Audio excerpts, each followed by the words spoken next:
6 series of tensegrity. The 6 series which are going to be discussed are the following. 1. The series for preparing intent. 2. The series for the womb. 3. The series of the 5 concerns, the Westwood series. 4. The separation of the left body and the right body, the Heat series. 5. The masculinity series. 6. The series for devices used in conjunction with specific magical passes.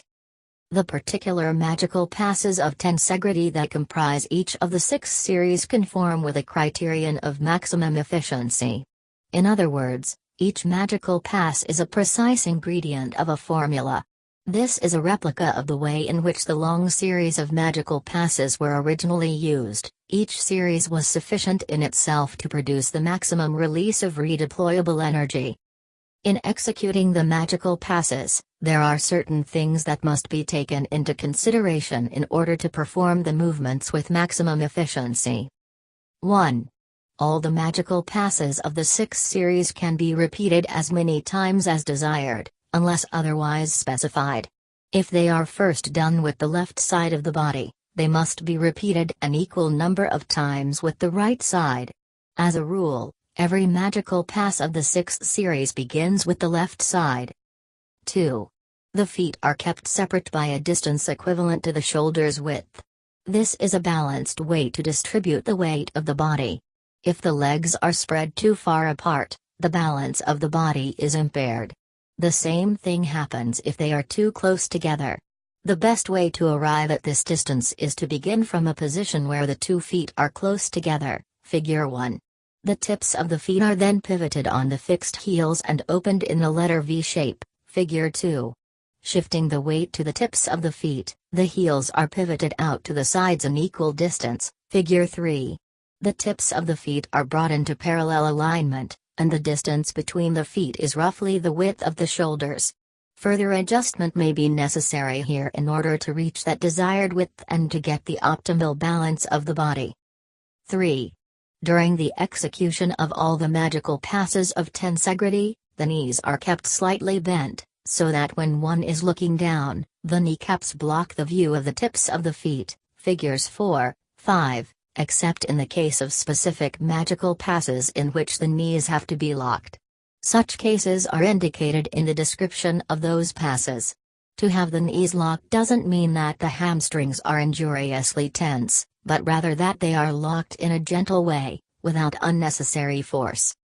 This position of bending the knees is a modern addition to the execution of the magical passes, one that stems from influences of recent times. One of the leaders of Don Juan Matus's lineage was the Nagual Lu Yan, a sailor from China whose original name was something like Lo Ban. He came to Mexico around the turn of the 19th century, and stayed there for the rest of his life. One of the women sorcerers in Don Juan Matus's own party went to the Orient and studied martial arts. Don Juan Matus himself recommended that his disciples learn to move in a disciplined fashion by taking up some form of martial arts training. Another issue to consider in reference to the slightly bent knees is that when the legs are moved forward in a kicking motion, the knees are never whipped. Rather, the whole leg should be moved by the tension of the muscles of the thighs. Moving in this fashion, the tendons of the knees are never injured. 4. The back muscles of the legs must be tensed, figure 6. This is a very difficult accomplishment. Most people can learn quite easily to tense the front muscles of the legs, but the back muscles of the legs still remain flaccid. Don Juan said that the back muscles of the thighs are where personal history is always stored in the body. According to him, feelings find their home there and get stagnant. He maintained that difficulty in changing behavior patterns could be easily attributed to the flaccidity of the back muscles of the thighs. 5. While performing all these magical passes, the arms are always kept slightly bent at the elbows, never fully extended when they are moved to strike, preventing, in this manner, the tendons of the elbows from becoming irritated, figure 7. 6. The thumb must always be kept in a locked position, meaning that it is folded over the edge of the hand. It should never stick out, figure 8. The sorcerers of Don Juan's lineage considered the thumb to be a crucial element in terms of energy and function. They believed that at the base of the thumb exist points where energy can become stagnant, and points that can regulate the flow of energy in the body.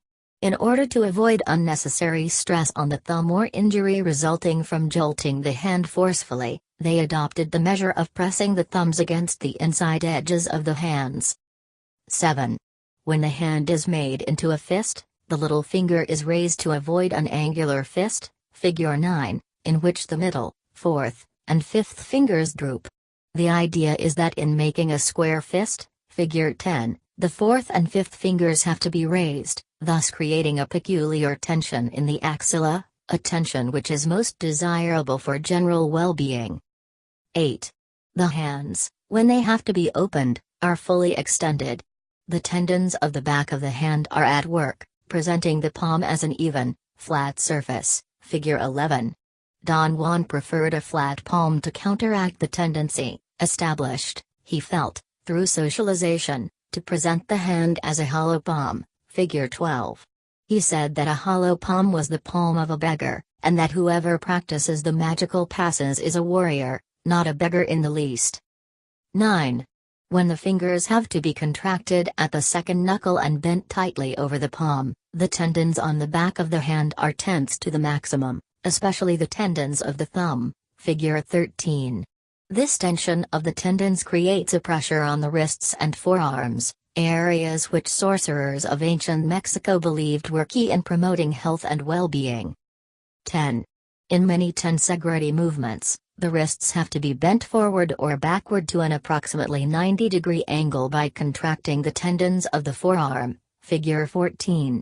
This bending must be accomplished slowly, because most of the time the wrist is quite inflexible, and it is important that the wrist acquire the flexibility to turn the back of the hand to make a maximum angle with the forearm.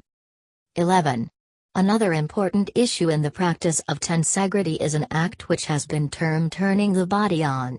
This is a unique act in which all the muscles of the body, and specifically the diaphragm, are contracted in one instant.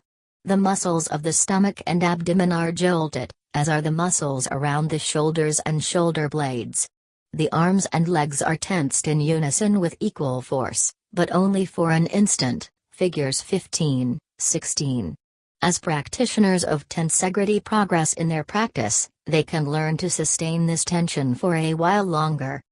Turning the body on has nothing to do with the state of perennial bodily tension that seems to be the mark of our times. When the body is tense with preoccupation or overwork, and the muscles of the neck are as hard as they can be, the body is not in any way turned on. Relaxing the muscles or arriving at a state of tranquility is not turning the body off, either. The idea of the sorcerers of ancient Mexico was that with their magical passes, the body was alerted, it was made to be ready for action. Don Juan Matus termed this condition turning the body on. He said that when the muscular tension of turning the body on ceases, the body is turned off naturally. 12. Breath and breathing were, according to Don Juan, of supreme importance for the sorcerers of ancient Mexico. They divided breath into breathing with the tops of the lungs, breathing with the midsection of the lungs, and breathing with the abdomen, figures 17, 18, 19. Breathing by expanding the diaphragm they called the animal breath, and they practiced it assiduously, Don Juan said, for longevity and health. It was Don Juan Matus's belief that many of the health problems of modern man could be easily corrected by deep breathing. He maintained that the tendency of human beings nowadays is to take shallow breaths. One of the aims of the sorcerers of ancient Mexico was to train their bodies, by means of the magical passes, to inhale and exhale deeply. It is highly recommended, therefore, in the movements of tensegrity that call for deep inhalations and exhalations, that these be accomplished by slowing down the inflow or outflow of air in order to make the inhalations and exhalations longer and more profound. Another important issue concerning the breathing in tensegrity is that breathing is normal while executing the tensegrity movements, unless otherwise specified in the description of any given magical pass. 13.